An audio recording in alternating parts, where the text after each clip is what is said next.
نحمده ونستعينه ونستغفره ونؤمن به ونتوكل عليه ونعوذ بالله من شرور أنفسنا ومن سيئات أعمالنا من يهده الله فلا مضل له ومن يضلل فلا هادي له وأشهد أن لا إله إلا الله وحده لا شريك له وأشهد أن محمدا عبده ورسوله أما بعد فإن خير الحديث كتاب الله وخير الهدي هدي محمد صلى الله عليه وسلم وشر الأمور محدثاتها وكل محدثة بدعة وكل بدعة ضلالة وكل ضلالة في النار. أعوذ بالله من الشيطان الرجيم. بسم الله الرحمن الرحيم. يا أيها الذين آمنوا لا تأكلوا الربا أضعافا مضاعفة واتقوا الله لعلكم تفلحون واتقوا النار التي أعدت للكافرين وأطيعوا الله والرسول لعلكم ترحمون. وقال تعالى بعد آيات أعوذ بالله من الشيطان الرجيم قد خلت من قبلكم سنن فسيروا في الأرض فانظروا كيف كان عاقبة المكذبين هذا بيان للناس وهدى وموعظة للمتقين ولا تهنوا ولا تحزنوا وأنتم الأعلون إن كنتم مؤمنين إن يمسسكم قرح فقد مس القوم قرح مثله وتلك الأيام نداولها بين الناس وليعلم الله الذين آمنوا ويتخذ منكم شهداء والله لا يحب الظالمين وليمحص الذين آمنوا ويمحق الكافرين أم حسبتم أن تدخلوا الجنة ولما يعلم الله الذين جاهدوا منكم ويعلم الصابرين. محترم حاضرین، گزشتہ 2 جمعہ سفر کی وجہ سے ہمارا غزوہ احد سے متعلق گفتگو کا جو سلسلہ جاری تھا اس میں کچھ خلل واقع ہو گیا اور فترہ اور وقفہ آ گیا.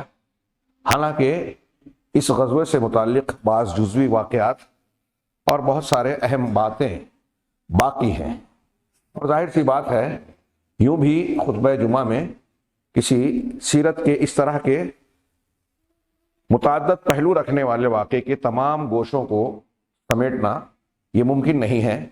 پھر بھی ہماری کوشش ہے کہ اس غزوے سے متعلق زیادہ سے زیادہ امور کا تذکرہ کیا جائے. اس سے پہلے کے خطبے میں جو مجھے یاد پڑتا ہے اس بات کا تذکرہ کیا گیا کہ مشرکین کی جانب سے مسلمانوں پر جب دوسرا حملہ بولا گیا، فتح خالد کے پیچھے سے حملہ کرنے کے بعد مسلمان جو افراتفری کے شکار ہوئے اور اس میں خود مسلمانوں کے ہاتھوں سے بعض مسلمانوں کو نقصان پہنچا، بلکہ 1-2 مسلمان شہید بھی ہوئے. نبی کریم صلی اللہ علیہ وسلم عام اسلامی لشکر سے کٹ کر چند مخصوص صحابہ کرام کے ساتھ الگ ہو گئے اور کفار و مشرکین کے نرغے میں پھنس گئے. یہاں کیا واقعات پیش آئے؟ ایک طرف ادھر صحابہ کرام افراتفری میں 2 گروہوں کے 20 چکی کے پارٹ میں پس رہے ہیں، اور دوسری طرف نبی کریم صلی اللہ علیہ وسلم کے ساتھ جو واقعات اور حوادث ہو رہے ہیں. ایسے میں جب حضرت مصعب ابن عمیر رضی اللہ تعالیٰ عنہ کی شہادت ہوئی تو یہ شور پھر دوبارہ مچا کہ نبی کریم صلی اللہ علیہ وسلم قتل کر دیے گئے، آپ کی شہادت ہو گئی. اللہ تبارک و تعالیٰ نے اس کے بعد اور لوگ بددل ہوئے، لیکن بعض صحابہ کرام نے پھر سے حوصلہ دیا، بعض نے داد و شجاعت پیش کی، اعلیٰ ترین نمونہ پیش کیا، اور دھیرے دھیرے حوصلے بھی اکٹھا ہونے لگے. نبی کریم صلی اللہ علیہ وسلم خود اپنے گرد مختلف لوگوں کو اکٹھا کر رہے ہیں. بعض صحابہ کرام تیزی سے دوڑ کر آپ کے پاس واپس آ رہے ہیں، اور دیکھتے ہی دیکھتے 30 صحابہ کرام آپ کے ارد گرد جمع ہو گئے. اللہ کے نبی صلی اللہ علیہ وسلم کی وفات کی خبر کے بعد صحابہ میں جو پژمردگی آئی تھی اس کا تبصرہ بھی اللہ تعالیٰ نے سورہ آل عمران میں کیا اور فرمایا وما محمد الا رسول قد خلت من قبلہ الرسل افإن مات او قتل انقلبتم علی اعقابکم، کہ محمد تو ایک رسول ہے، آپ سے پہلے بھی بہت سے رسول گزر چکے، کیا اگر آپ کی موت ہو جائے؟ ماتا کا لفظ ہے. ہمارے ہاں کچھ لوگ اللہ کے نبی صلی اللہ علیہ وسلم کے لیے اس لفظ کے استعمال کو سمجھتے ہیں گستاخی ہے، جبکہ قرآن نے استعمال کیا، حدیث نے استعمال کیا، صحابہ کہتے تھے. پردہ کرنا اور یہ کرنا اس قسم کی اصطلاح عقیدے کے اعتبار سے صحیح نہیں ہے. اللہ کے رسول کے بارے میں اللہ کہہ رہا ہے کہ اگر آپ کی موت ہو جائے یا آپ کا قتل کر دیا جائے انقلبتم علی اعقابکم، کیا تم اپنی ایڑیوں کے بل پیچھے پلٹ جاؤ گے؟ یہ سورہ آل عمران کی انہی آیتوں کے ضمن میں ہے۔ لیکن پھر سے حوصلہ صحابہ کا بیان بحال ہوا، اور صحابہ کرام پہ یہ کیفیت عارضی طور سے طاری ہوئی تھی۔ کچھ صحابہ مدینہ کی طرف چلے گئے تھے، مدینہ میں بعض مسلم خواتین نے بے جگری اور بہادری کا مظاہرہ کیا، جیسے حضرت ام ایمن اور دوسرے صحابیات، وہ ہار دلاتے ہوئے کہہ رہے ہیں کہ آپ کی تلوار ہمیں دے دو اور ہمارے یہ سوت کے تکلے تم لے لو، چوڑیاں پہن لو جو ہمارے یہاں کہا جاتا ہے، اور میدان جنگ تک پہنچ گئی۔ نبی کریم صلی اللہ علیہ وسلم نے ان صحابہ کرام کو ساتھ لیا، راستہ بنایا، اور جو صحابہ کرام مشرکین کے بیچ گھر گئے تھے ان کو اپنی طرف گھاٹی کی طرف لانے کی کامیاب کوشش کی۔ اور اس طریقے سے نبی کریم صلی اللہ علیہ وسلم کی فوجی اور سپہ سالارانہ مہارت بھی بڑی جگ ظاہر ہو گئی۔ حضرت خالد بن ولید بڑے عبقری شخص تھے جنگی معاملات میں، ناقابل فتح، بعد میں تاریخ میں اسلام لانے کے بعد بھی ان کے کارنامے بالکل جگ ظاہر ہیں۔ لیکن اس غزوہ احد میں حضرت خالد بن ولید کی مہارت کے مقابلے میں اللہ کے رسول صلی اللہ علیہ وسلم کی مہارت غالب آئی۔ آپ نے بڑی کامیابی سے صحابہ کو اپنی طرف بلایا، اور پھر دوبارہ سے مشرکین کا دفاع کرنا شروع کیا۔ آہستہ آہستہ مسلمانوں کا جو کیمپ تھا، گھاٹی تھی، اس کی جانب آپ بڑھے۔ اس درمیان کئی واقعات ہوئے آپ کی زخمی حالت میں، بعض صحابیات نے آپ کے زخم کو دھویا، حضرت فاطمہ رضی اللہ تعالیٰ عنہ ڈول لائیں، پانی سے آپ کا خون صاف کر رہی ہیں، حضرت علی ڈالے جا رہی ہیں، حضرت فاطمہ صاف کر رہی ہیں، خون بند نہیں ہو رہا ہے تو چٹائی جلا کر آپ کے زخم پر خون وہ چٹائی رکھ دی تاکہ خون بند ہو جائے۔ پھر آپ کو اوپر چڑھانے کے لیے حضرت طلحہ نے اپنے کاندھے پر بٹھایا، جھک گئے، آپ کا جسم بھاری تھا، ہو گیا تھا، مزید یہ کہ آپ دوہری زرہ پہنے تھے اور پھر زخمی بھی ہو گئے تھے، گھٹنے بھی آپ کے زخمی تھے، اس لیے پہاڑی پر چڑھنے میں، اونچائی پر چڑھنے میں دشواری ہوئی، تو حضرت طلحہ نے کندھے پر جھک گئے، کندھے پر بٹھایا اور آپ کو اوپر اٹھا دیا۔ تب بھی اللہ کے رسول صلی اللہ علیہ وسلم نے انہیں بشارت دی کہ طلحہ نے جنت واجب کر لی۔ قدم قدم پر آپ نے متعدد صحابہ کرام کو جنت کی بشارت دی اس پورے پیریڈ کے اندر، اس پورے معاملے کے اندر۔ پھر جب گھاٹی میں جا چکے، اس کا بھی میں تذکرہ کر چکا ہوں کہ ایسے حالات میں بھی صحابہ کرام کو اونگ اور نیند آ رہی تھی۔ اللہ تعالیٰ نے قرآن مجید میں اس کا تذکرہ کیا کہ یہ بطور نعمت کے تھا۔ جنگ کی حالت میں اونگ آنا یہ اطمینان، سکون، بے فکری کی علامت ہے، جس سے بیداری جب آتی ہے تو اور نشاط اور قوت پیدا ہوتا ہے۔ یہ اللہ تعالیٰ کی طرف سے نعمت کے طور پر ہے۔ ذکر کی مجلس میں، جمعہ کے خطبے کے درمیان اگر بندے کو عبادات کے درمیان نیند آ رہی ہے تو یہ شیطان کی طرف سے، جنگ کے حالت میں نیند آ رہی ہے یہ اللہ کی طرف سے۔ حضرت قتادہ اور بعض مفسرین قرآن کی ان آیتوں اور بدر کے واقعات کی روشنی میں کہتے ہیں۔ بہرحال یہ معاملہ ہوا، اس میں قابل ذکر ایک واقعہ یہ ہوا کہ جب گھاٹی پر چلے گئے تو اسی درمیان ابی بن خلف نامی ایک مکی سردار سرکش، وہ مسلمانوں کے کیمپ کے قریب آیا اور للکار کر محمد صلی اللہ علیہ وسلم، نبی کریم صلی اللہ علیہ وسلم کو پکارنے لگا۔ یہ واقعہ ایک سعید بن مسیب کی روایت سے مروی ہے، ایک کعب ابن مالک سے، دونوں میں تھوڑا سا تفصیل کا فرق ہے۔ طبقات ابن سعد، ابن ابی حاتم اور ابن اسحاق وغیرہ نے نقل کیا ہے اس واقعے کو، اور سیرت نگاروں نے عام طور سے اس واقعے کو ذکر کیا کہ ابی بن خلف، امیہ بن خلف کا بھائی۔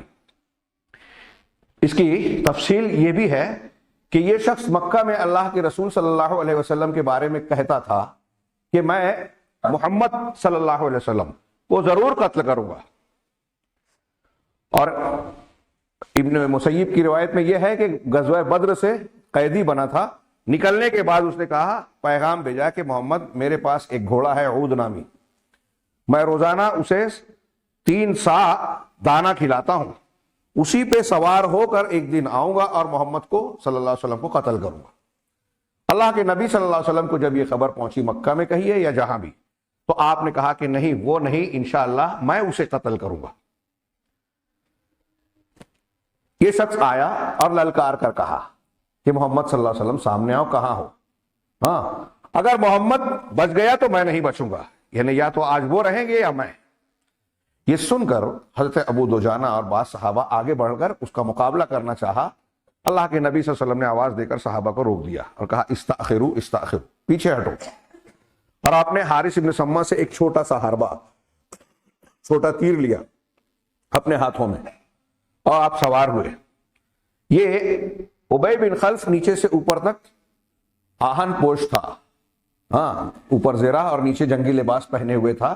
بدن کا کوئی حصہ کھلا ہوا نظر نہیں آ رہا تھا، لیکن اس کی خود جو سر میں پہنا جاتا ہے، خود اور نیچے جو زرہ تھی اس کے درمیان گلے کے پاس ایک چھوٹی سی جگہ، دونوں جوڑ کی جگہ خالی تھی. نبی کریم صلی اللہ علیہ وسلم نے وہ حربہ لیا اور جب وہ مقابل میں آیا آپ نے صحابہ کو ہٹایا، سامنے آئے. اللہ کے نبی صلی اللہ علیہ وسلم کی بہادری کا بھی اس سے ذکر ہوتا ہے، بیان ہوتا ہے. اور آپ نے اس کے سامنے جب دونوں کا سامنا ہوا، آپ نے اس کے گلے میں جو خالی جگہ تھی اسی چھوٹے سے حربے سے زخم لگا دیا. اس کو زخم لگنا تھا کہ وہ اپنے گھوڑے سے لڑکا اور لڑک کر دور چلا گیا اور چیخنے چلانے لگا. اس کے بعد اس کے اپنے ساتھیوں نے آ کر اسے اٹھایا اور اپنے لشکر کی طرف لے گئے، صفوں کی طرف، لیکن وہ چیختا چلاتا رہا. لوگوں نے کہا کہ کوئی خاص بات نہیں ہے، اتنے زخم میں جتنا تم کو لگا ہے ہمارے بچے کھیلتے رہتے ہیں. تو اس نے کہا کہ اس میں جو تکلیف ہو رہی ہے اس وقت یہ اتنی شدید ہو رہی ہے کہ اگر پورے ذیل مجاز کے لوگوں میں بانٹ دی جائے تو سب درد اور تکلیف سے مر جائیں. کیا تمہیں یاد نہیں کہ محمد نے مجھ سے کہا تھا صلی اللہ علیہ وسلم کہ میں تمہیں قتل کر دوں گا، واللہ اس نے مجھے مار ڈالا. یہ دیکھیے ایک کافر ہے، دشمن ہے، بغض و عناد رکھتا ہے، قتل کی کوشش کر رہا ہے، لیکن اس کے باوجود کتنی اہم بات ہے کہ اسے رسول اللہ صلی اللہ علیہ وسلم کی بات پر یقین ہے کہ انہوں نے کہا تھا نا. تو یہ چھوٹا سا زخم، اس سے خون بھی نہیں بہ رہا تھا، ہاں زخم لگا لیکن خون نکل نہیں رہا تھا. اسی لیے ساتھیوں نے کہا کہ کوئی خاص بات ہے ہی نہیں، معمولی سی چوٹ ہے. تو اس نے کہا کہ نہیں، اس نے مجھے مار دیا، اور انہوں نے کہا تھا وہ کر دکھایا. اور راستے میں مقام شریف پر اس کی موت واقع ہو گئی، وہیں دفن کیا گیا. ہاں بعض روایت نے کچھ روایتوں میں نقل کیا کہ وہ بیل کے ڈکارنے کی طرح ڈکار رہا تھا، چیخ چلا رہا تھا. یہ ابی بن کعب کا واقعہ ہوا. یہ گھاٹی میں چڑھ جانے کے بعد آخر میں اس کے بعد ابھی لاشیں بکھری ہوئی ہیں. حضرت کعب بن مالک کہتے ہیں کہ میں ان لوگوں میں سے ہوں جو میں بھی گھاٹی سے باہر نکلا جائزہ لینے کے لیے. تو میری نظر پڑی جب میدان کی طرف تو دیکھا کہ مشرکین کی طرف ایک زرہ پوش، پورا جنگی لباس میں ملبوس اور بہت اونچے اچھے ڈول والا شخص جو ہے میدان جنگ میں چل رہا ہے، مشرکین کی طرف سے آ رہا ہے. اور مسلمان شہداء کو دیکھ کر ان کو تحقیر سے ان پر تبصرہ کر رہا ہے کہ یہ بکروں کی طرح ذبح کر دیے گئے، یا اس طرح کی کچھ جملے کہا میری نظر اس پر پڑی اور ادھر دیکھا کہ ایک مسلمانوں کی طرف سے ایک زیرہ پوش وہ بھی آگے آہستہ آہستہ بڑھ رہے ہیں مقابلہ کرتے ہوئے. کہا میں ٹھہر کر دونوں کا جائزہ لینے لگا اور دعا کرنے لگا کہ ان دونوں کی مٹ بھیڑ ہو جائے. جب وہ قریب ہوئے دونوں تو میں نے اندازہ لگایا تو محسوس ہوا کہ جو کافر مشرک ہے وہ ڈیل ڈول اور قوت میں، بدن میں، ہر اعتبار سے مسلمان کے مقابلے میں زیادہ ہے. لیکن اس کے باوجود جب دونوں سامنے ہوئے تو جیسا کہ میں چاہ رہا تھا اور دعا کر رہا تھا، دونوں کا مقابلہ ہوا. اس کافر نے ان پر حملہ تو کیا لیکن انہوں نے اس حملے کو روکا اور پلٹ کر جو وار کیا تو ایسا وار کیا کہ اوپر سے نیچے تک اس کی ٹانگ تک ان کی تلوار نے اس کو کاٹ کر رکھ دیا اور دو ٹکڑوں میں بڑھ گیا اس کے بدن کا حصہ. اور جب وہ گر گیا تو مسلمان نے میری طرف پلٹ کر اپنے اوپر کا چہرہ کھولا اور کہا کہ کعب کیسی رہی؟ میں ہوں ابو دجانہ. یہ ابو دجانہ رضی اللہ تعالیٰ عنہ تھے. دوسری طرف بعض صحابیات نے بھی مقابلہ کیا. ایک شخص نے، عبداللہ بن قمعہ نے ایک صحابیہ کو جو مارا اور وہ گری، اس سے اللہ کے رسول اور پھر وہ ہنسے. بعض دوسرے صحابہ نے جب ان کو پلٹ کر وار کیا تو وہ بھی اسی طرح گرا اور اللہ کے رسول نے کہا کہ انہوں نے ام سلیم کا یا ام ایمن کا بدلہ لے لیا. اس طریقے سے صحابہ کرام اللہ کے نبی صلی اللہ علیہ وسلم کے گھاٹی پر چلے جانے کے باوجود میدان میں آ کر مقابلہ کر رہے ہیں. لیکن جیسا کہ بتایا گیا کہ نقشہ پلٹ چکا تھا. ابتدا میں جو مسلمانوں کو فتح حاصل ہوئی تھی دوسرے حملے میں وہ نقشہ بدل گیا. اللہ کے نبی صلی اللہ علیہ وسلم خود زخمی ہوئے، آپ کے دانت شہید ہوئے، رخسار خون آلود ہو گیا، سر پر چوٹ آئی، گھٹنوں پر چوٹ آئی. 70 صحابہ کرام شہید ہوئے. بدر میں کفار کے 70 لوگ مارے گئے تھے.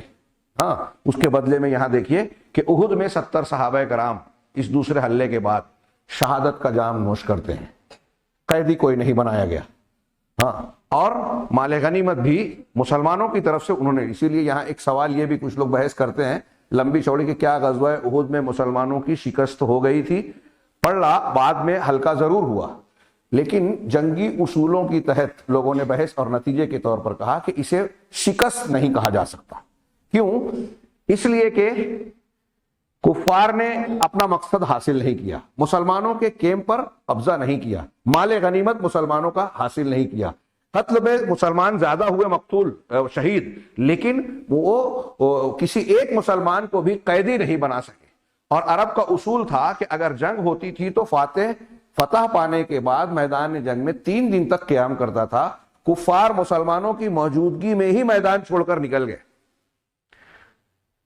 مسلمان وہاں موجود رہے اس سے پہلے یہ لوگ نکل گئے۔ ایسے اور کئی اسباب کی بنیاد پر اسے مکمل شکست نہیں کہتے، لیکن بہرحال مسلمانوں کا نقصان ہوا، اور اس نقصان کا سب سے بڑا سبب کیا تھا؟ اللہ کے نبی جناب محمد، کئی مرتبہ پچھلے دروس میں، پچھلے خطبوں میں یہ بات گزری کہ اللہ کے نبی جناب محمد رسول اللہ صلی اللہ علیہ وسلم کی بحیثیت نبی اور سپہ سالار لشکر کے اعتبار سے قائد کی حکم عدولی اور نافرمانی جو چند صحابہ کرام سے سرزد ہوئی، گھاٹی کے 50 صحابہ کرام میں سے 40 نے اپنا محاذ چھوڑ دیا حکم رسول کے خلاف، اور اللہ تبارک و تعالیٰ نے اس کا تذکرہ کیا قرآن مجید میں، جس سے پہلے ہم جان چکے ہیں، منکم من یرید الدنیا ومنکم من یرید الآخرہ۔ اللہ نے جب تمہیں وہ چیز دکھائی، آپس میں اختلاف کیا، وعصیتم، اور نافرمانی کی، من بعد ما اراکم ما تحبون، اس کے بعد کہ اللہ نے تمہاری پسند اور چاہت کی چیز کو دکھایا، مال غنیمت کو، تم میں سے کچھ ایسے تھے جو دنیا چاہتے تھے، کچھ آخرت۔ تو یہاں پتہ یہ چلا کہ مسلمانوں کی اس دنیا میں شکست کی ایک بہت بڑی وجہ یہ ہے دنیا طلبی، دنیا کی محبت، دنیا کے پیچھے لالچ کے ساتھ بھاگنا۔ اسی لیے اللہ تبارک و تعالیٰ نے غزوہ احد کے بارے میں بعد میں سورہ آل عمران میں تقریباً کیا مکمل 60 آیتیں نازل کی، 60، جن میں سے چند کو ہم نے ذکر کیا اور کچھ کا تذکرہ آج ہوگا انشاءاللہ۔ 60 آیتیں نازل کی، ان 60 آیتوں کے بیچ میں جہاں وَإِذْ تُبَوِّئُ الْمُؤْمِنِينَ کیا ہے، وَإِذْ غَدَوْتَ مِنْ أَهْلِكَ تُبَوِّئُ الْمُؤْمِنِينَ مَقَاعِدَ لِلْقِتَالِ، یہاں سے شروعات ہوتی ہے کہ جب تم صبح نکلتے ہو، پہلے خطبے میں غالباً اس آیت کا تذکرہ ہوا، اور آپ مسلمانوں کے لیے بیٹھنے کے محاذ کے جنگ کے مورچے متعین کر رہے تھے کہ کہاں کس طرح صف بنانی ہے، وہاں سے شروعات کی۔ 60 آیتوں میں مختلف واقعات پر تبصرہ اور رہنمائی ارشادات فرماتے ہوئے درمیان میں اللہ تعالیٰ نے یہ ارشاد فرمایا، یا ایھا الذین آمنوا لا تاکلوا الربا اضعافا مضاعفا، کہ اے ایمان والو تم سود کو گناہ در گناہ بڑھا کر نہ کھاؤ، اضعافا مضاعفا یعنی خوب بڑھا کر، ضعف کہتے ہیں گناہ، 1 گنا 2 گنا 3 گنا کہتے ہیں نا، اضعاف گناہ در گناہ بڑھا کر نہ کھاؤ۔ اس کا مطلب کم سود لے سکتے ہیں، اس کا آیت کا یہ مطلب ہے کہ نہیں، سود میں اور جو اس وقت مروج تھا عام طور سے یہی ہوتا تھا، مدت آ گئی، مقروض آدمی دے نہیں پا رہا ہے، تو اب اس نے اور کہا کہ ایک اتنی مدت اور بڑھا دی جائے اور اس میں اتنی رقم اور بڑھا دی جائے، اور آج بھی یہ ہوتا ہے کہ مدت جیسے جیسے بڑھتی جاتی ہے سود کی رقم بڑھتی جاتی ہے۔ اللہ تبارک و تعالیٰ نے، کچھ لوگوں نے سوال کیا کہ غزوہ احد کے درمیان اللہ نے یہ سود کی ممانعت کیوں کی؟ 1-2 آیت بیان کی کہ بڑھا چڑھا کر سود نہ کھاؤ، واتقوا اللہ، اور اللہ سے ڈرتے رہو، تقوی اختیار کرو، لعلکم تفلحون، تاکہ تم کامیاب ہو جاؤ۔ یعنی سود کھانا کامیابی کے راستے میں رکاوٹ ہے، کتنی صاف بات ہے قرآن کی۔ ہاں، اور پھر آگے اللہ نے مزید کہا کامیابی کا راستہ یہ ہے، واتقوا النار، اور آگ سے، جہنم سے بچو، التی اعدت للکافرین، جو کافروں کے لیے تیار کی گئی ہے۔ ہاں، یعنی اس کا مطلب یہ کہ سودی لین دین کرتے کرتے آدمی کفر تک پہنچ سکتا ہے، اور سودی کاروبار سے اگر تم باز نہیں آئے تو اس گروہ میں شامل ہو سکتے ہیں جن کے لیے جہنم تیار کی گئی ہے۔ وَأَطِيعُوا اللَّهَ وَالرَّسُولَ لَعَلَّكُمْ تُرْحَمُونَ، اور اللہ کی اور اس کے رسول کی اطاعت کرو تاکہ تم پر رحم کیا جائے۔ اللہ اور رسول کی بات نہیں مانو گے تو رحم کے مستحق نہیں رہو گے۔ ان 2 آیتوں میں مسلمانوں کے حالات کا تجزیہ کر لیجئے، آج اپنا جائزہ لیجئے۔ ہمارے حالات اللہ کی رحمت کو بلانے والے ہیں یا اللہ کے عذاب کو دعوت دینے والے ہیں؟ اس آیت میں کہا گیا کہ اللہ اور رسول کی بات ماننا، اطاعت کرنا رحمت کو دعوت دیتا ہے، لعلکم ترحمون، کہ رحم کیا جائے، اور سودی لین دین، سودی کاروبار کا کرنا نہ کرنا یہ اللہ کے عذاب کو دعوت دیتا ہے۔ ہمارے سماج میں زیادہ کیا ہے، اب تو حرام خوری کے جتنے طریقے ہیں نا ہمارے پاس سب جواز ہیں، غلط کرتے ہوئے جیب میں اور زبان پر فتوے ہیں، زبان درازی کرتے ہیں، مولوی صاحب سے پوچھ لیا، میرے پاس فتویٰ ہے، ہندوستان میں اس کے بغیر چارہ نہیں ہے۔ مسلمان نہ صرف لین دین کر رہا ہے، بینک چلا رہا ہے، اور آپ کہیں گے تو 100 بہانے 100 باتیں، ٹھیک ہے جہاں مجبوری ہے، لوگ مولویوں کے ذریعے، مولوی لوگ تو راستہ چلنے نہیں دیں گے، سب کو حرام کر دیں گے، ہم کاروبار کیا کریں گے؟ یہ صحابہ کرام ہیں جن کی اسلام پسندی، ایمان، اللہ اور اس کے رسول کے لیے گردنیں کٹا دینے کا جذبہ بے مثال ہے۔ دنیا کا کوئی بات کا گروہ پہنچ ہی نہیں سکتا اس مقام کو، اس درجے کو۔ ان سے غلطی ہو گئی، وہ بھی انسان تھے، عارضی اور وقتی طور پر۔ اللہ تبارک و تعالیٰ نے گویا سود کی حرمت، دنیا کے لالچ اور محبت کی ایک سب سے سنگین اور بری شکل یہ ہے سود خوری، اس لیے اس کا ذکر کیا کہ تم دنیا کے مقابلوں میں، دشمنوں کے مقابلے میں تمہاری ایک بہت بڑی کمزوری یہ ہے کہ تم دنیا کے لالچ میں پڑ جاؤ، حب الدنیا، تمہارے اندر وہن پیدا ہو جائے گا، ہے نا وہ حدیث سینکڑوں بار سنی ہے کہ دنیا ایک زمانہ آئے گا کہ دنیا کے لوگ تم پر اس طرح ٹوٹ پڑیں گے جیسے بھوکے دسترخوان پر ٹوٹتے ہیں۔ پوچھا کیا کم ہوں گے؟ نہیں، تعداد بہت ہوگی، سمندر کے جھاگ کی طرح۔ اس میں دو معنی ہے، جھاگ کی طرح بہت ہوں گے، لیکن جھاگ کی طرح بے حیثیت بھی ہوں گے، معمولی سا بہاؤ اسے ادھر سے ادھر کر دے گا۔ آج مسلمانوں کی اوقات اور حیثیت دیکھیے، کتنے ممالک ہیں دنیا میں، کتنی حکومتیں ہیں پاس میں، لیکن جھاگ کے جیسے ہی ہیں، جو چاہتا ہے استعمال کرتا ہے، جو چاہتا ہے ہمارے خلاف قانون بناتا ہے، جو چاہتا ہے اٹھا کر جیل میں ڈال دیتا ہے، جو چاہتا ہے کوئی قانون نافذ کر دیتا ہے۔ ہمارے کھانے پینے کی چیزیں اب وہ طے کر رہے ہیں، ہمیں استعمال کیا جاتا ہے، ہمارے درمیان سے لوگوں کو خریدا جاتا ہے، ہمارے نوجوانوں کو ہاتھ میں گندگی، فواحش کے آلات دے دیے گئے، اور ان کے ذریعے سے ان کے عقائد بھی خراب کیے جاتے ہیں، ہمارے اندر سے منکرین حدیث پیدا کیے جاتے ہیں، اللہ کے رسول کی شان میں گستاخی کرنے والے پیدا کیے جاتے ہیں، وہ لوگ پیدا کیے جاتے ہیں جو مسلمانوں کو اسلام کے نام پر گمراہ کرتے ہیں۔ یہ صوفیہ اور دوسرے لوگ، شبہات کے فتنے کی تفصیلات سنیے گا،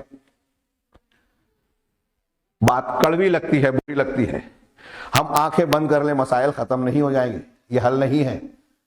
شتر مرغے کی طرح ریت میں سر گاڑ دیا ہے ہم نے اور سوچتے ہیں کہ مسائل حل ہو گئے۔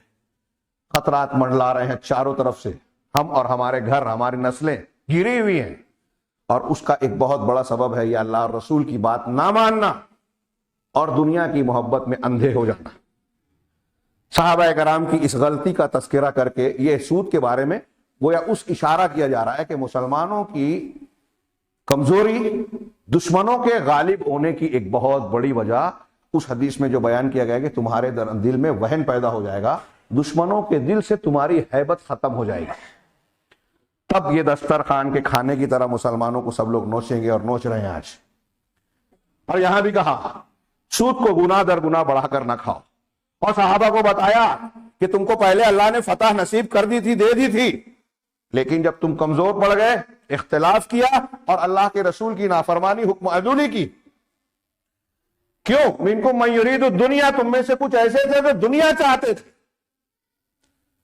یہ کون صحابہ کرام کس کے بارے میں اللہ کہہ رہا ہے؟ جن کے بارے میں یہ سب کچھ فرامین دیکھ کے لوگ کیچڑ اچھالنے لگتے ہیں نا، وہ اپنا عقیدہ درست کر لیں۔ یہ عارضی بات تھی، اللہ نے آگے کہا ہے، معاف کر دیا اللہ نے۔ یہ صحابہ کرام مال کی محبت کا جو تھوڑا ذکر ہوا، وہ انسان تھے، لیکن جب اللہ کے یہ فرامین نازل ہوئے، اللہ کے رسول صلی اللہ علیہ وسلم کی تربیت انہیں حاصل ہوئی، اور جو صحیح عقیدے اور منہج والے تھے، تو پیسے کو انہوں نے کچھ بھی نہیں سمجھا۔ دنیا کو آخرت کے راستے میں قربان کر دینا کوئی ان سے سیکھے۔ ہم جب سنتے ہیں، پڑھتے ہیں ان واقعات کو، تو ایسا لگتا ہے کہانی ہے، افسانہ ہے۔ آج حقیقت میں ہم کو ایک بندہ بھی ایسا نظر نہیں آئے گا جیسے صحابہ اللہ کے راستے میں خرچ کرتے تھے۔ میں نے اس سے پہلے بہت تفصیل سے واقعہ سنایا، ٹائم بہت کم پڑ جائے گا اور پھر غزوہ احد کی کچھ باتیں رہ جائے گی، اس لیے صرف اشارہ کروں۔ حضرت طلحہ کا وہ واقعہ کہ رات میں 7 لاکھ درہم بحرین سے ان کے گھر میں آیا، ان کے حصے کا 7 لاکھ۔ رات میں آیا, رات بھر بے چین ہے. بی نے پوچھا کیا بات ہے, تم بے چین ہو, نیند نہیں آ رہی ہے؟ کہا جس کے گھر میں اتنا پیسہ ہو وہ اپنے مالک کو, اللہ کو کیا جواب دے گا؟ مجھے اسی کی بے چینی ہے. ہمیں ایسا لگتا ہے کہ پیسہ آئے گا تو ہمیں سکون ملے گا, وہاں پیسہ آیا تو سکون ختم ہو رہا ہے. تو کہا کیا فکر کی بات ہے, صبح ہوگی تو اپنے انصار مہاجر صحابہ کرام میں جو مستحق اور غریب ہیں انہیں بانٹ دینا. کہا یہ بڑی اچھی بات کہی, تم صدیق کی بیٹی ہو. ابوبکر صدیق کی بیٹی تھی ان کی بیوی. صبح ہوئی, برتن منگایا, اس میں رکھ رکھ کے پیسے, درہم, یہ فلاں مہاجر کے یہاں دے آؤ, یہ فلاں انصار کے یہاں دے آؤ. آخر میں بیوی نے کہا کہ ہمارے گھر کے لیے بھی کچھ اس میں بچاؤ گے؟ کہا پگلی پہلے کہنا تھا. معمولی سے چند درہم رہ گئے, 7 لاکھ بانٹ دیا ایک دن میں. ہم کیا سوچ سکتے ہیں؟ حضرت امیر معاویہ نے حضرت عائشہ صدیقہ کے پاس 1 لاکھ درہم بھیجا, 1 لاکھ. اسی دن میں جیسے ہی آیا, ام المؤمنین نے اپنی باندی سے کہا یہ فلاں کے پڑوس کے یہاں دے آؤ, یہ فلاں غریب کے یہاں دے آؤ, یہ فلاں بیوہ کو دے آؤ. 1 درہم بھی نہیں بچایا 1 لاکھ میں سے. آخر میں جب سب بٹ گیا تو باندی نے کہا کہ ام المؤمنین آج آپ روزہ ہیں, 1 درہم تو بچا لیتی, میں اس سے گوشت خرید کے لاتی, اسی کے ذریعے روزے کا افطار کر لیتی, کھانا کھا لیتی. کہا پہلے یاد دلانا چاہیے تھا نا, بانٹنے سے پہلے. اب دے دیا, جانے دو. تھوڑی دیر کے لیے سوچئے, ہم اس طرح سوچیں گے پہلے ہم اپنا نکالیں گے. وہ کہتے ہیں کہ یاد دلاتے تو ہم اپنے لیے رکھتے, پہلے تو مستحقین اور غربا میں بانٹا. غزوہ تبوک کا ہم بار بار سنتے ہیں واقعہ. اللہ کے رسول نے جب ترغیب دی اللہ کے راستے میں خرچ کرنے کے, ابوبکر صدیق پورا گھر پوچھ کر لے آئے. کہا اللہ گھر میں کیا چھوڑا ہے؟ کہا اللہ اور اس کے رسول کا نام. پورا خرچ کرنا منع ہے, لیکن وہ موقع تھا. اور ایک آدمی کو اگر اتنا بھروسہ ہے اللہ پہ کہ میں خرچ کرنے کے بعد کسی کے آگے ہاتھ نہیں پھیلاؤں گا, میرے بچے محتاج اور فقیر نہیں ہوں گے, تو کر سکتا ہے. اہل علم میں یہ اقوال ہیں, لیکن بعد میں یہ حکم ہوا کہ صرف 1/3 حصہ ہی آپ خرچ کر سکتے ہیں, اس سے زیادہ نہیں. حضرت عمر آدھا سر و سامان لے آئے. عثمان غنی نے کئی 100 اونٹ مع ساز و سامان, کئی 100 گھوڑے ساز و سامان دیا. اللہ کے رسول نے بار بار بشارت دی. عبد الرحمن بن عوف نے بے تحاشا خرچ کیا. جس کے پاس نہیں تھا مزدوری کی پوری مزدوری لا کے دے دیا. 2 سا ملا, 1 سا گھر والوں کو کھانے کے لیے, 1 سا اللہ کے رسول کی خدمت میں.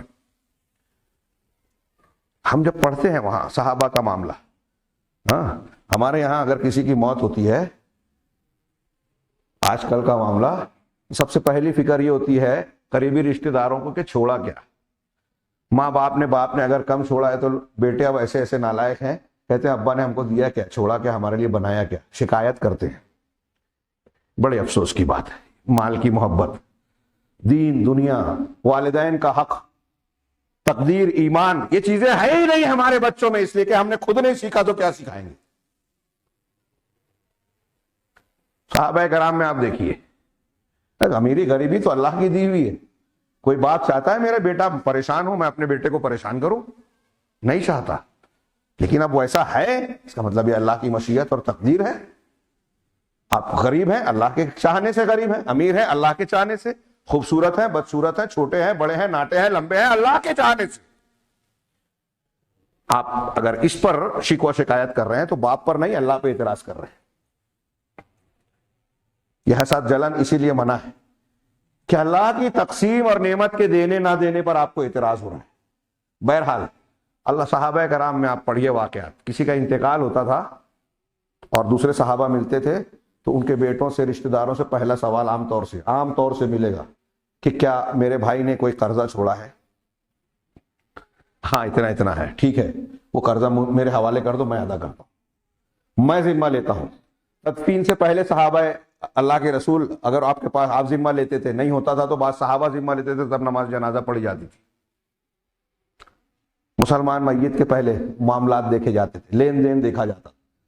اور صحابہ سب سے پہلے اپنے بھائیوں کا, حکیم بن حزام رضی اللہ تعالیٰ عنہ حضرت عبداللہ بن زبیر سے پوچھتے ہیں میرے بھائی کا انتقال ہوا, کتنا؟ کہا اتنا ہے. کہا آدھا قرضہ میں ادا کروں گا, میں ادا کرتا ہوں. یہ ادا کرنے کی سوچتے تھے. ہم لوگ سوچتے ہیں کیا چھوڑا ہے تو سمیٹ لے لیں, اور پھر ان واقعات کی بنیاد پر ان پر کیچڑ اچھالنے کی کوشش کرتے ہیں کچھ لوگ.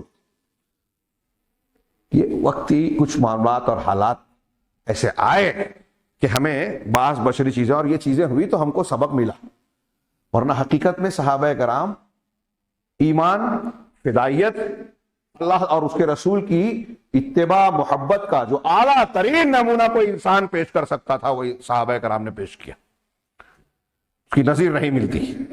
تو بہرحال اس تناظر میں یہ سود سے ممانعت کی گئی ہے، اور میں اشارہ کرنا چاہتا ہوں، اس پر پورا ایک خطبہ دیا جا سکتا ہے کہ قرآن و حدیث میں سود کی کتنی شدید مذمت کی گئی ہے۔ اس کو اللہ اور رسول سے محاربہ، جنگ کا اعلان کہا گیا ہے، فَأَذَنُوا بِحَرْبٍ مِّنَ اللَّهِ وَرَسُولِهِ، اگر تم سود کا لینا دینا چھوڑتے نہیں تو اللہ اور رسول سے جنگ کا اعلان کر دو۔ آج بہت افسوس کی بات ہے، جہاں مجبوری ہے، مجبوری ہے۔ مسلمان اس کے تعلق سے حرام خوری کے بارے میں ایسا لگتا ہے کہ دن بدن لوگوں میں بے حسی اور تنازل پیدا ہوتا جا رہا ہے۔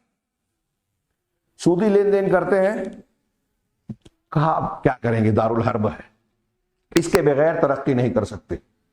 حکومت کا قانون ایسا ہے، اسٹاک ایکسچینج میں سود، بینکنگ نظام میں سود، وہ اب مسلمان عورتیں اور مرد کے بارے میں ہمارے جیسے شہر میں سنتے ہیں کہ سودی قرضہ دے رہے ہیں لوگ، اور آہستہ آہستہ اس کی مذمت اور قباحت ختم۔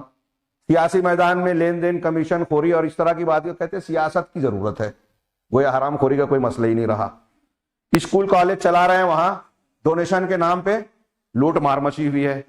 سماج میں وہ لوگ جو چلا رہے ہیں، کھا رہے ہیں، حرام خوری کر رہے ہیں، حرام لے رہے ہیں، دے رہے ہیں، وہ زبان درازی بھی کرتے ہیں اور لوگ ان کو عزت بھی دیتے ہیں، تو پھر اب برائی نہیں رہا، ان کو لڑکیاں ملے گی۔ اگر کوئی دیندار ہے، امام صاحب ہیں، حلال خوری کرتے ہیں، تو ان کو لڑکی نہیں ملے گی کہ میرے بچی کو کھلائے گا، کیا کھلائے گا، تو وہ حلال لقمہ کھلائے گا، اس کے بچے اچھے ہوں گے، اللہ کی برکت ہوگی، بھوکا مرے گا نہیں وہ۔ لیکن حرام خور بھوکا مر سکتا ہے۔ دیکھیے بڑے بڑے پیسے والے کو دیکھ کر لوگ جو بچیاں دیتے ہیں 2 سال کے بعد آتے ہیں بڑوں کے پاس کہ بہت پریشان ہے ہماری بیٹی۔ پریشان رہے گی، جب حرام خوری کا پیسہ گھر میں جائے گا تو سکون کہاں سے ہوگا؟ دکھائی دے رہا ہے بینک بیلنس، لیکن دکھ رہا ہے کہ 25 لاکھ کی پراپرٹی ہے تو 50 لاکھ کا قرضہ بھی ہے، وہ مائنس میں ہے، اور وہ غریب جو روز کماتا ہے کھاتا ہے، وہ جتنا کھایا سو گیا، قرضہ نہیں ہے، یا ہے تو اتنا ہے کہ آسانی سے ادا ہو جائے، سکون کی نیند سوتا ہے۔ اصل میں یہ ساری چیزیں تفصیل بیان کریں تو ہم مانتے ہیں، جبکہ قرآن حدیث کافی ہے۔ اللہ تعالیٰ کہتا ہے کہ اللہ سود کو مٹاتا ہے، ہم سمجھتے ہیں کہ بڑھاتا ہے۔ یمحق اللہ الربا ویربی الصدقات، صدقات کو بڑھاتا ہے، سود کو مٹاتا ہے۔ ہم کہتے ہیں سود کھائیں گے، لین دین کریں گے، حرام خوری کریں گے، پھنی میں چوری کریں گے تو ترقی کریں گے۔ کون سا مرحلہ ہے بتائیے؟ کہاں کہاں لوگ آج، کون سا مرحلہ ہے جہاں آج ہمارے یہاں حرام طریقے سے مال کی لوٹ کھسوٹ چالو نہیں ہے؟ کمیشن خوری، رشوت، دھوکہ دہی، جھوٹ بول کر لوٹنا، یہاں تک کہ مسلمانوں میں چوری شکاری بھی ہونے لگی۔ ہمیں بتایا ہی نہیں جاتا آپ کس کے لیے کماتے ہیں؟ اولاد کے لیے۔ اولاد کو اگر حرام لقمہ کھلاؤ گے تو اچھی بنے گی، دنیا میں یہی کانٹے مارے جائیں گے، ایسی حکومتیں ہم پر مسلط ہوگی جو ہمارے خلاف قانون پاس کریں گے۔ ہر روز پریشانی میں لوگ انسان جی رہا ہے، یہ قانون بن رہا ہے مسلمانوں کے خلاف، وہ قانون بن رہا ہے ان کو گرفتار کرنے کے لیے، گرفتار کر لیا تو 20-20 سال لگ رہا ہے بے گناہ ثابت کرنے کے لیے۔ یہ دنیا کی محبت، سودی کاروبار، آج مال کی محبت ہمارے سماج میں اتنی غالب ہے کہ ہمارے سارے معاملات، دنیا معاملات پیسے اور روپے کی بنیاد پر ہو رہے ہیں، رشتے پیسے کی بنیاد پر۔ کسی سے محبت اور نفرت کے ساتھ دینا یا مخالفت کرنا، پیسہ والا سیٹ والا ہے تو غلط بھی صحیح ہے، غریب ہے تو صحیح بھی غلط ہے، اس کا ساتھ نہیں دیں گے۔ یہی تو امتحان ہے، یہی تو ہم کو ان غزوات میں نظر آ رہا ہے۔ صحابہ کرام کا ایک کردار یہ ہوا، یہ غلطی ہوئی، اللہ تعالیٰ نے ہمارے لیے عبرت کا سامان بنایا، نمونے کے طور پر پیش کیا۔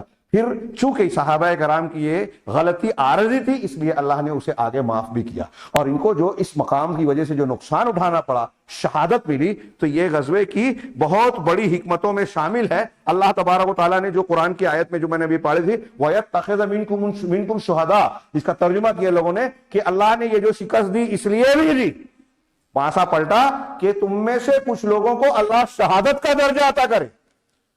اللہ نے جنت میں بڑے درجات مقرر کی ہیں، سب سے اعلیٰ درجات شہداء کے لیے۔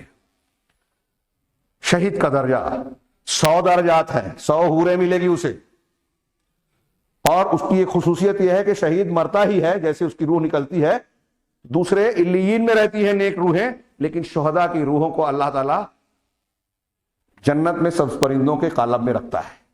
جیسے شہدائے احد کے بارے میں صحیح روایتیں ہیں کہ اللہ نے ان کو پرندوں سے کہا کہ تم کیا چاہتے ہو, جو چاہیے, اور کہا ہم نے جو چاہا تھا اس سے زیادہ ملا. کئی مرتبہ پوچھنے پر انہوں نے کہا ہمیں پھر سے دنیا میں بھیج دے, پھر سے تیرے راستے میں شہید ہوں گے. کہا یہ ممکن نہیں ہے.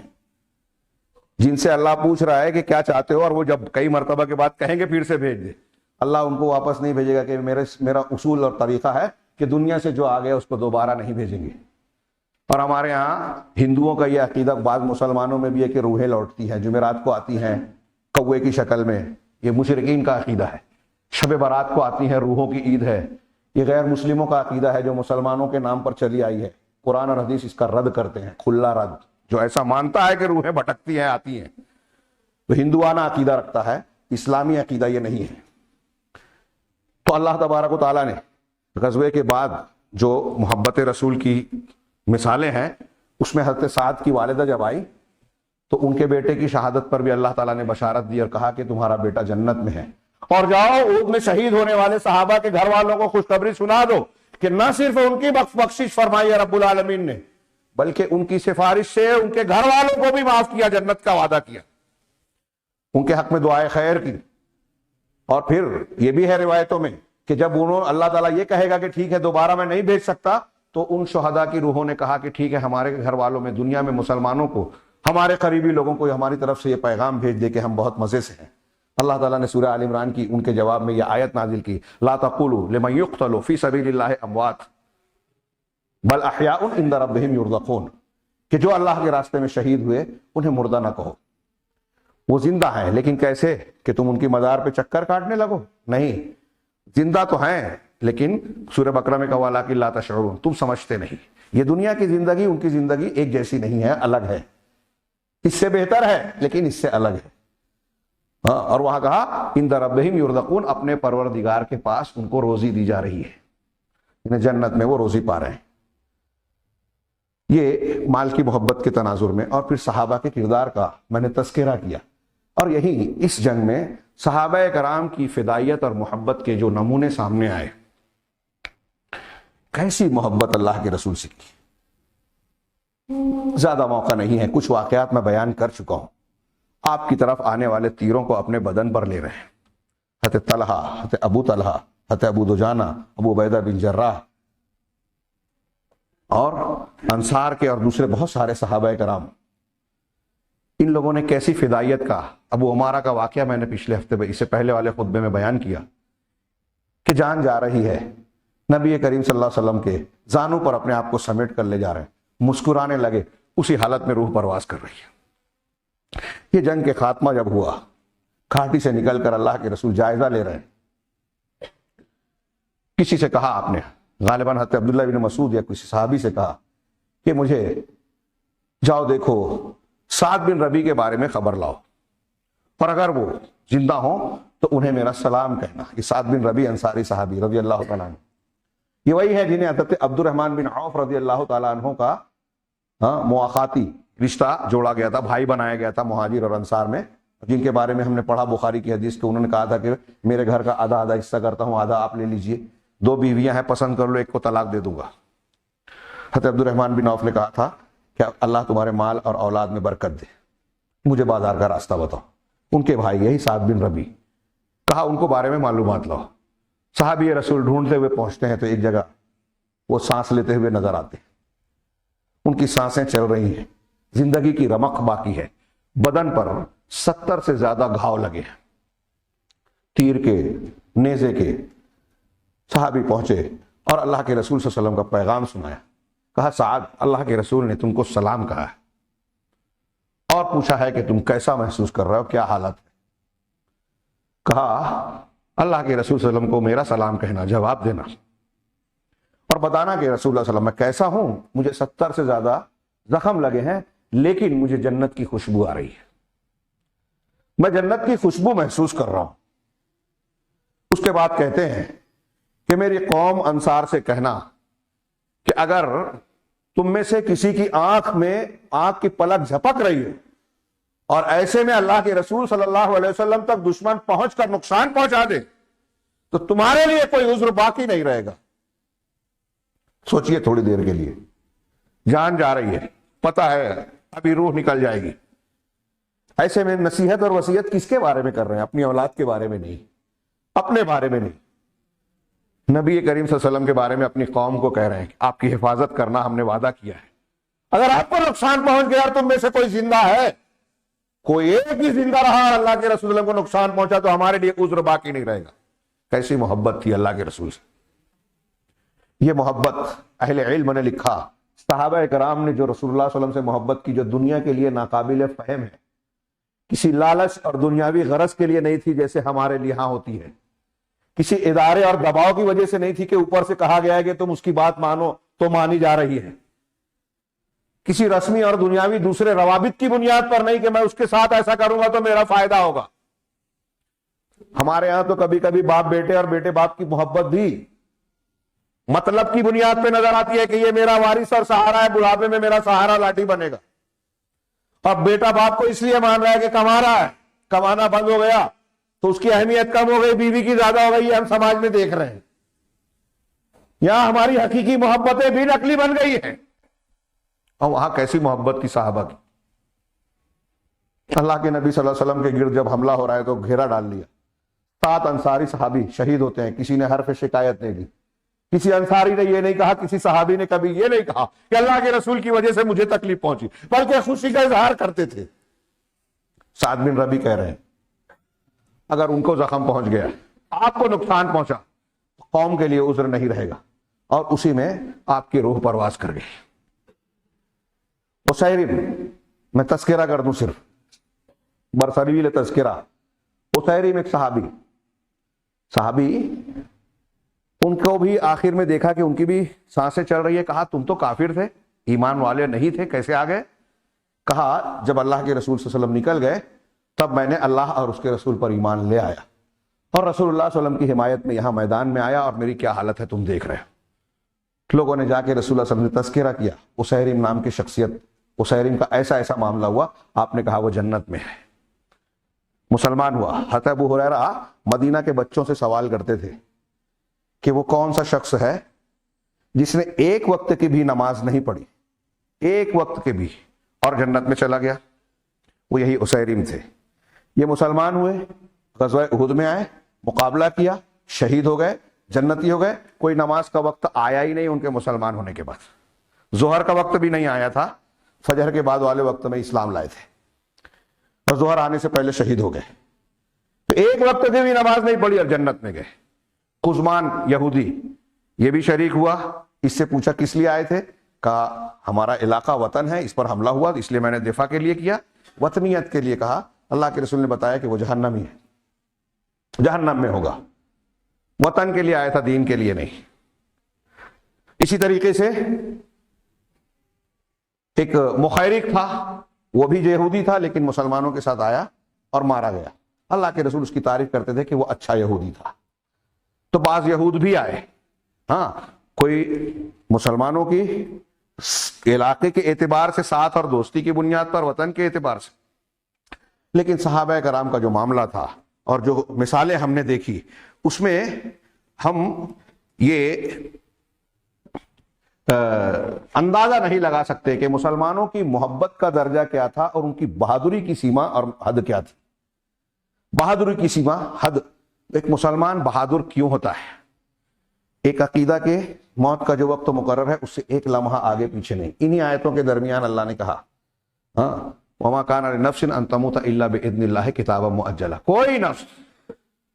کوئی نفس اس طرح نہیں مر سکتا کہ اللہ کی اجازت اور وقت سے پہلے مر جائے۔ کتابًا مؤجلہ، یہ لکھا ہوا مقررہ وقت ہے جس پر موت آتی ہے ہر انسان کی۔ تو ایک تو یہ، دوسرا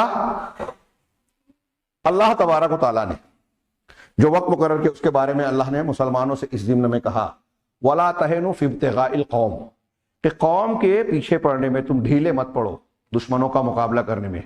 ان تَكُونُوا تَعْلَمُونَ فَإِنَّهُمْ يَعْلَمُونَ كَمَا تَعْلَمُونَ، اگر تم علم اٹھا رہے ہو، تم کو زخم لگ رہا ہے تو وہ بھی علم اٹھا رہے ہیں، ان کو بھی زخم لگ رہا ہے جیسے تم کو، ہاں، لیکن ان کے اندر اور تمہارے اندر فرق کیا ہے؟ اگر مقابلہ ہو رہا ہے کسی کافر اور مسلمان کا تو جیسے اس کو چوٹ لگے گی اس کو بھی لگے گی، جیسے اس کو درد ہوگا اس کو بھی ہوگا، تو اس میں تو برابر ہیں، ایک جیسے ہیں. لیکن مسلمان کے لیے پلس پوائنٹ اللہ نے آیت میں ذکر کیا، وَتَرْجُونَ مِنَ اللَّهِ مَا لَا يَرْجُونَ. تم کو اللہ سے وہ امید ہے جس کی امید ان کو نہیں تھی، ان کو نہیں ہے. یہ اگر اس بات کا ہم تذکرہ واقعہ اس بات کو اگر اپنے ذہن میں بٹھا لیں تو یہ مسلمانوں کی بہادری کا بہت بڑا راز ہے. قرآن نے کہا اس تناظر میں غزوہ احد کے اخیر میں تبصرہ کرتے ہوئے کہ قد خلت من قبلکم سنن، اس سے تم سے پہلے جو ہے مختلف سنتیں، اللہ تعالیٰ کے قوانین کا نفاذ تاریخی واقعات میں گزر چکا ہے، تم جانتے ہو. فسیروا فی الارض، چنانچہ زمین میں سیر کرو. فانظروا، اور دیکھو غور کرو. کیف کان عاقبۃ المکذبین، کہ جھٹلانے والوں کا انجام کیا ہوا. آج ہم جھوٹ اور جھوٹ کا ساتھ دیتے ہیں، جھوٹ بولتے ہیں، جھوٹ کا ساتھ دیتے ہیں تو سمجھتے ہیں بڑے چالاک ہیں، عقل مند ہیں. سچا اچھا ہمارے درمیان کہہ رہا ہے بھولا بھالا ہے، اس کو سمجھتا نہیں ہے دنیا داری. صحابہ کرام کا معاملہ الٹ تھا. قرآن حدیث کے ماننے والوں کو سیاسی لیڈر اور گورنر بنا دیتے تھے.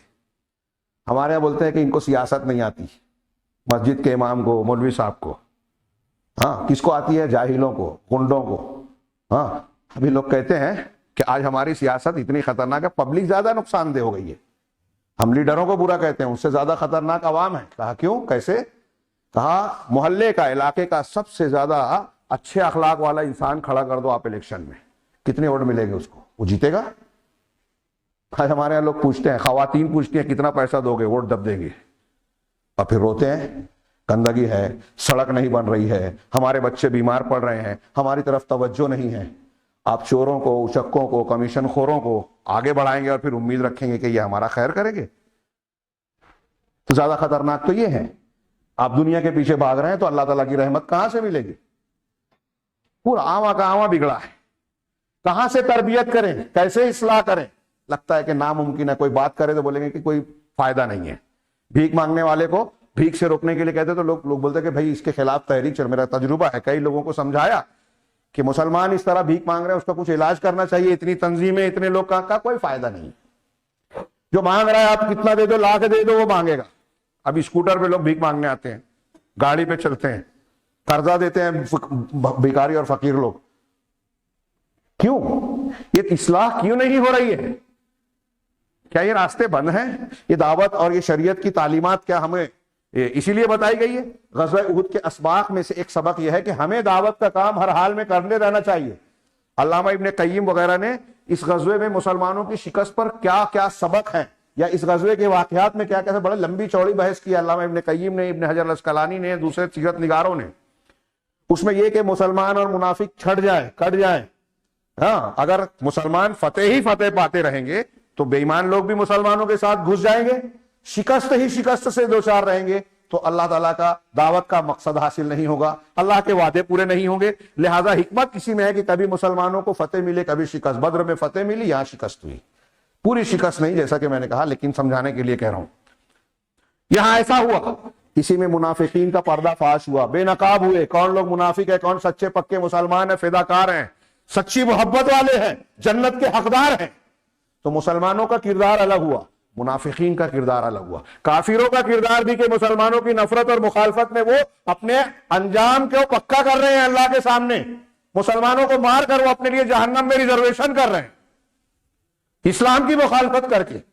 تو جیسے مسلمان اعلیٰ درجات پا رہے ہیں ان قربانیوں کو پا کر، جیسا کہ کہا کہ انسان اپنے عام عمل کی وجہ سے کبھی کبھی بلند درجات کو نہیں پہنچ پاتا، جب بڑی قربانی دیتا ہے تو بڑا درجہ ملتا ہے.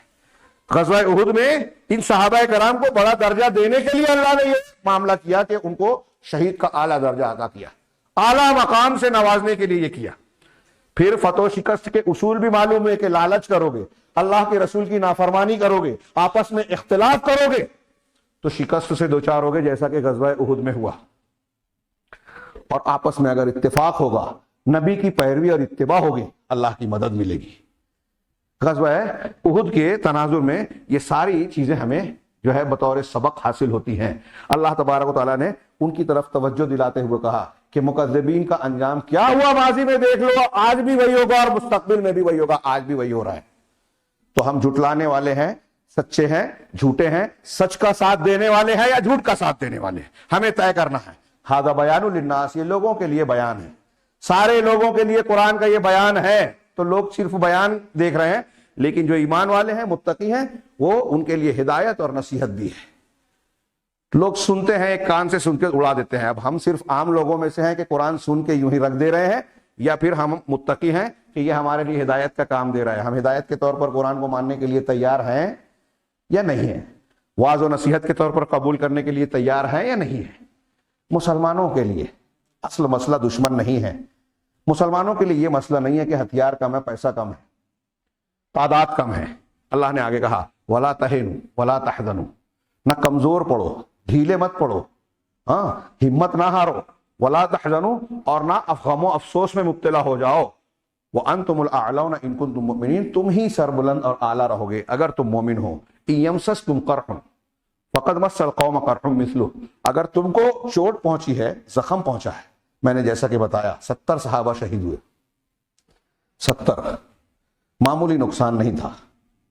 ہاں یہاں رک کے میں صرف غزوہ احد کے آخری ایک دو باتوں کی طرف اشارہ کروں کہ ان مسلمانوں کو اللہ کے رسول نے میدان احد میں ہی ایک طرف شہید کیا، آج بھی وہ قبریں ہیں، ان کو حد بندی کر دی گئی ہے، ایک ایک قبر میں 2 2 3 3 صحابہ کرام کو کفن کیا گیا، جیسے کہ ایک قبر میں حضرت عبداللہ بن جہش اور حضرت امیر حمزہ رضی اللہ عنہما، یہ رشتہ دار بھی تھے، رضائی بھائی بھی تھے اور ماموں بھانجے بھی تھے۔ اور یہاں ایک خاص بات کہ دونوں کا مسئلہ ہوا تھا، میدان میں جب آئے تو مشرکین نے صحابہ کی لاشوں کا مسئلہ کیا، یعنی ان کی لاشوں کے جسم کو، شرمگاہ کو، کان کو، ناک کو، بدن کے ٹکڑوں کو الگ الگ کیا، پیٹ پھاڑا۔ اور ابن ہشام وغیرہ میں روایت ہے، کچھ لوگ اس پر کلام بھی کرتے ہیں کہ ہند بن عتبہ، ہندا نے اللہ کے رسول صلی اللہ علیہ وسلم کے چچا حضرت امیر حمزہ کے پیٹ کو چاک کر کے بدن کے ٹکڑے کیے اور آپ کا کلیجہ نکال کے چبایا تھا، نگلنے کی کوشش کی، نگل نہیں سکی تھی۔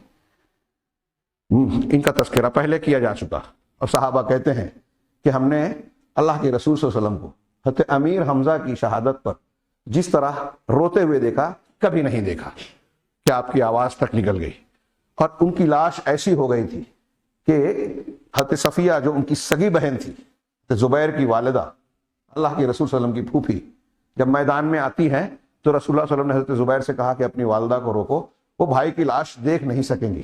حضرت زبیر نے روکنے کی کوشش کی تو کہا نہیں، میں اپنے بھائی کی لاش کو دیکھوں گی۔ یہ دیکھیے عبرت، عورتوں میں صبر و ضبط کم مانا جاتا ہے۔ حضرت صفیہ رضی اللہ تعالیٰ عنہ، رسول اللہ صلی اللہ علیہ وسلم کی پھوپھی، کہتی ہیں کہ نہیں، میں اپنے بھائی کی لاش دیکھوں گی اور اللہ کے صبر کی امید کی بنیاد پر صبر کروں گی۔ اور دیکھا، جا کر دیکھا، پڑھا انا للہ و انا الیہ راجعون، اور ان کے لیے دعائے خیر کی، روئے چلائی نہیں۔ حضرت حمنہ بنت جہش، پتہ چلا ان کے والد کا انتقال ہوا، ان کے چچا ماموں کا کیا حضرت عبداللہ بن جہش کا انتقال ہوا، باپ کا انتقال ہوا، بھائی کا، لیکن جب شوہر کے انتقال کی خبر سنی تو رونے لگے۔ اللہ کے رسول نے کہا شوہر کا ایک مقام ہوتا ہے بیوی کے نزدیک۔ یہ صحابیات کی بات دیکھیے کہ جس کی خبر مل رہی ہے انا للہ پڑھ رہی ہے، مقابلے پر آ رہی ہے، میدان میں آ رہی ہے۔ خیر، بات میں یہ کہہ رہا تھا کہ اللہ کے رسول صلی اللہ علیہ وسلم نے تدفین کی، کچھ صحابہ کو لوگ مدینہ لے گئے تھے دفن کے لیے، ان کی لاش کو واپس بلوایا اور یہ دفن کیا۔ دفن کرنے میں بھی آپ نے جب ایک کو ایک قبر میں دفن کرنا ہوتا تو کہتے قرآن کسے یاد ہے، قرآن کسے زیادہ یاد ہے، کہ قرآن کا علم کسے زیادہ ہے، تو جس کی طرف اشارہ کیا جاتا اس کے بارے میں کہتے ہیں کہ پہلے اس کی لاش اندر ڈالی جائے۔ یہاں بھی دیکھیے کہ قرآن کی وجہ سے عزت زیادہ مل رہی ہے دفن کرنے میں بھی۔ اللہ کے نبی صلی اللہ علیہ وسلم نے تدفین کی، وہاں رک کر صحابہ کی صف بندی کی، شہداء کے لیے دعائیں کی۔ بعض روایات میں اللہ کے رسول کی وہ لمبی دعا، بڑی شاندار دعا ہے، بہت لمبی دعا، اگر اس پر خطبہ بھی دے میں تو 2-3 ہفتہ وہ دعا کی تشریح میں لگے گا۔ بڑی شاندار دعا ہے، آپ نے شہداء احد کے لیے دعائیں کی، ان کی شہادت کو قبول کرنے کے لیے دعائیں کی۔ اللہ تبارک و تعالیٰ نے اسی ضمن میں کہا وَلَا تَهِنُوا وَلَا تَحْزَنُوا إِن كُنتُم، کیا ہے، اگر تم کو کوئی زخم پہنچا ہے، تکلیف پہنچی ہے، تو قوم کو بھی اسی کی طرح زخم پہنچا ہے۔ وَتِلْكَ الْأَيَّامُ نُدَاوِلُهَا بَيْنَ النَّاسِ، اور یہ دن ہے جو ہم لوگوں کے درمیان الٹ پھیر کرتے رہتے ہیں۔ اب یہ دیکھیے کہ اللہ تعالیٰ حکمتیں بیان کر رہا ہے کہ تم کو بدر میں فتح حاصل ہوئی تھی، یہاں شکست۔ جب معاملہ ختم ہوا تو ابو سفیان جو ہے وہ پہاڑی پر چڑھ کے آواز لگاتا ہے تم میں محمد صلی اللہ علیہ وسلم ہے، میری آواز سن رہے ہیں، صحابہ خاموش ہیں، آپ نے اشارہ کر دیا کہ خاموش رہو۔ پھر کہا ابو بکر ہے، آپ نے اشارہ کیا تھا، کوئی جواب نہیں۔ پھر کہا عمر ہے، خاموش۔ جب کوئی جواب نہیں ملا تو ابو سفیان نے گھاٹی پر سے کہا، دوسری پہاڑی پر سے چلا چلا کر، کہ چلو اللہ نے ہم کو ان لوگوں سے فرصت دے دی۔ یہ سن کر حضرت عمر قابو میں نہیں رہے اور جواب میں کہا کہ اللہ کے دشمن کمبخت، یہ جن جن کا تو نے نام لیا ہے سب زندہ ہے اور تیری رسوائی کا سامان ان قریب ہونے والا ہے۔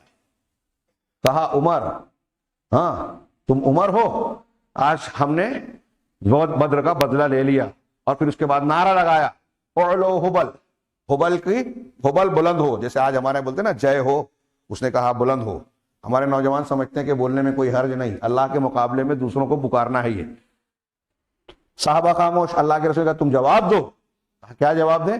کہا اللہ اجل و اکبر اعظم، اللہ تعالیٰ کہیں زیادہ عظیم اور برتر ہے۔ پھر اس نے کہا لنا عزا ولا عزا لکم، اب سفیان نے کہا ہمارے پاس عزا ہے، تمہارا کوئی عزا نہیں۔ پھر آپ نے جواب بتایا تو صحابہ نے جواب دیا کہ اللہ مولانا ولا مولا لکم، اللہ ہمارا مولا ہے اور تمہارا کوئی مولا نہیں ہے۔ پھر اس نے کہا کہ عمر، ابو سفیان نے کہا عمر آج ہم نے بدر کا بدلہ لے لیا۔ تو حضرت عمر رضی اللہ عنہ نے جواب دیا، از خود جواب دیا کہ نہیں، برابر سے کہاں ہیں، ہمارے شہداء جنت میں ہیں اور تمہارے مقتولین جہنم میں، دونوں میں ایک یکسانیت کہاں ہوئی، دونوں برابر ہیں۔ اور پھر اس طرح دونوں میں شماتت ہوئی۔ حضرت عمر رضی اللہ تعالیٰ عنہ نے اس کو برابر برابر کا جواب دیا۔ آخر میں اس نے کہا کہ اگلے سال ہم پھر سے بدر میں ملیں گے اور ہمارا مقابلہ ہوگا۔ اللہ کے رسول نے کہا ٹھیک ہے، ان سے ایسا ایسا کہہ دو۔ اور پھر اس کے بعد مشرکین نے میدان تو چھوڑا، ہاں، لیکن کچھ دور جانے کے بعد قریباً 36 میل کے فاصلے پر روحہ کے مقام پر روکے پڑاؤ ڈالے اور سوچا کہ ہم نے مسلمانوں کو نقصان تو پہنچا دیا لیکن ان سے حاصل کچھ بھی نہیں کیا۔ آپس میں چیمیں گوئیاں کہ تم نے تو ایسے ہی میدان چھوڑ دیا، نہ مال غنیمت لوٹا نہ کچھ اور کیا، تمہیں تو مدینہ جانا چاہیے تھا، لوٹ مار مچانی چاہیے تھی، ان کو توڑ دینا تھا۔ اب جو مسلمان بچے ہیں پھر سے حاصل کر لیں گے طاقت۔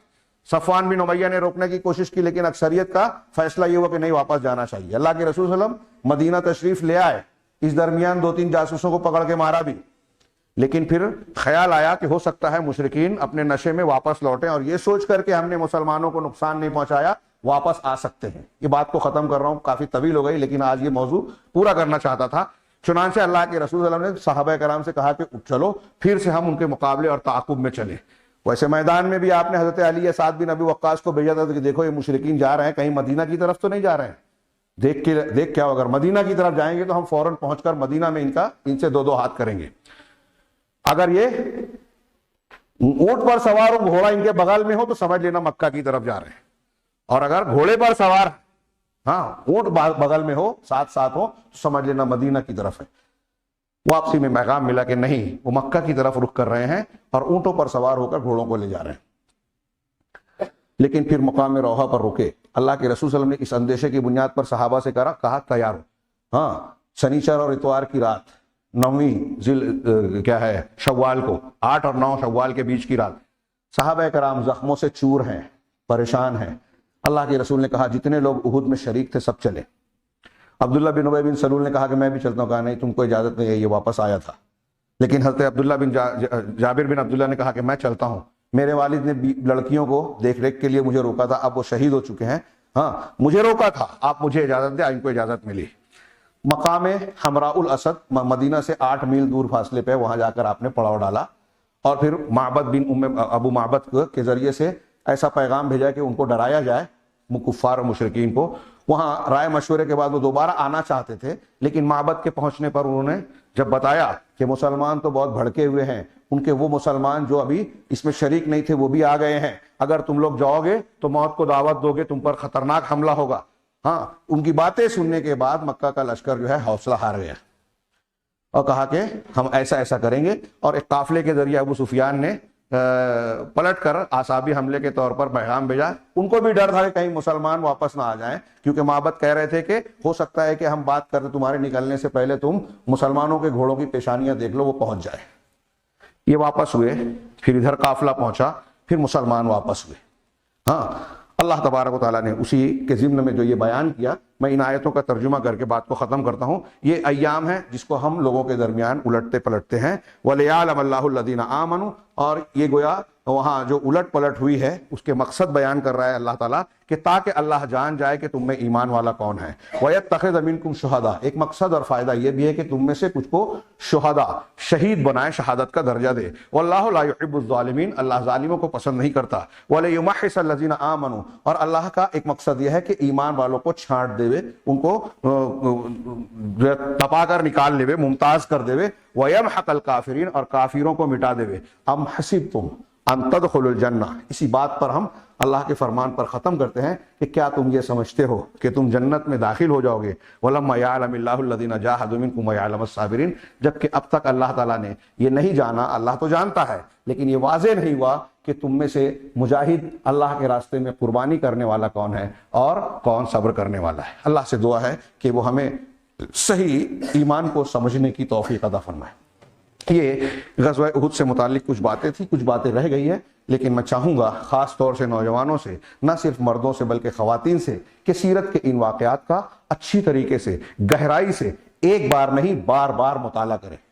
ان کے مطالعے سے ہمارا ایمان، ہمارا کردار ٹھیک درست ہوگا، ہمیں روشنی ملے گی اور ہم کو زندگی کے مسائل مصیبتوں میں آسانیوں کا راستہ نظر آئے گا، اللہ کی رحمت کے حصول کے راستے نظر آئیں گے. اللہ تعالی ہمیں خیر کی توفیق عطا فرمائے، دنیا اور آخرت میں کامیابی سے نوازے. بارک اللہ لنا ولکم فی القرآن المجید ونفعنا وإیاکم بالآیات والذکر الحکیم انہ تعالی جواد کریم ملک.